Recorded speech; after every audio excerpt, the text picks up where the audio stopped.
अस्सलाम वालेकुम friends, welcome back to top smarties. Drama serial टूटा हुआ दिल, जिसमें उष्णा ने कमाल की हकीकत सबके सामने अयां कर दी। लेकिन क्या ही फायदा, वो कहते हैं ना, लड़की जात को ज्यादा नुकसान पहुंचता है। तो फिर ऐसा ही हुआ।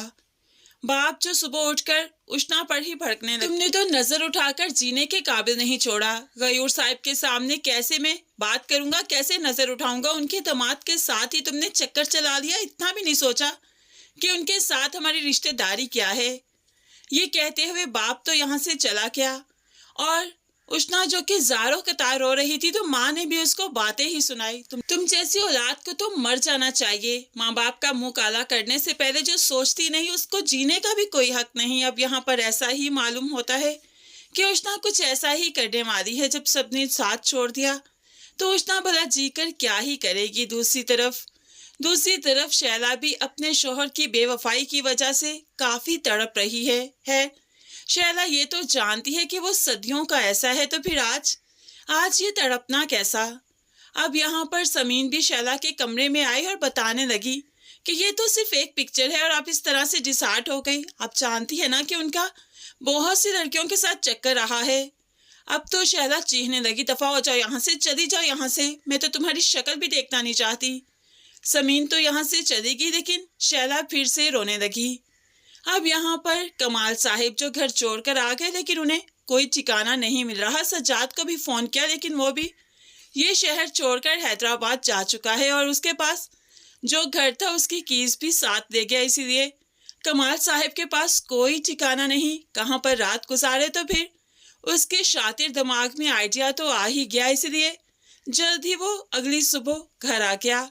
और यहाँ पर इदरान उसे देखकर भड़क उठा, क्या तुम अभी भी यहाँ पर आ चुके हो?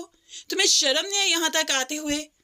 तो ऐसे में कमाल कहने लगा, मैं अपनी सफाई में कुछ कहना चाहता हूँ। इदरान, वो सारी पिक्चर्स एआई जनरेटेड थी। अब यहाँ पर समीन भी बोल उठी, अच्छा वो एआई जनरेटेड थी। एक लड़का तो ऐसा करे तो समझ आती है, एक लड़की भला अपनी इज्जत क्यों उछालेगी, वो भला ऐसा क्यों करेगी।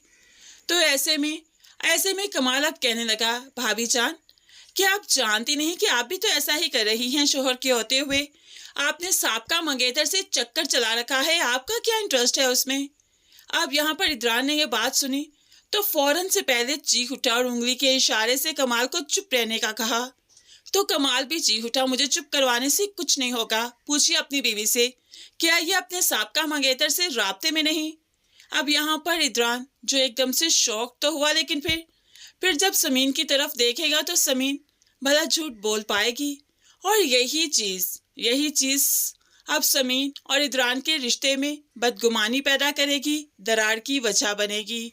बेशक समीन अकेले में इदरान को बताएगी कि सिर्फ एक बार उसकी कॉल आई थी, और बाद में मैंने कॉल सुनने से इनकार किया था और उसे कॉल ना करने का कहा था। लेकिन फिर भी इदरान इस कदर पॉजेसिव है समीन को लेकर कि अब तो बदगुमानियां बढ़ती जाएंगी। और कमाल यही तो चाहता था कि अगर समीन उसका घर उजाड़ रही है तो फिर समीन का भी उजड़ जाए। तो बस अब बदगुमानियां ऐसी हुई कि इदरान खुद ही हाथ पकड़कर समीन को उसके मेके छोड़ाएगा, क्योंकि अरीज के बाद वो औरत जात से ही डर चुका था। उसे लगता है कि औरतें वफा कर ही नहीं सकती, और फिर समीन का भी जब ये सीन सामने आ गया तो वह बर्दाश्त नहीं करेगा।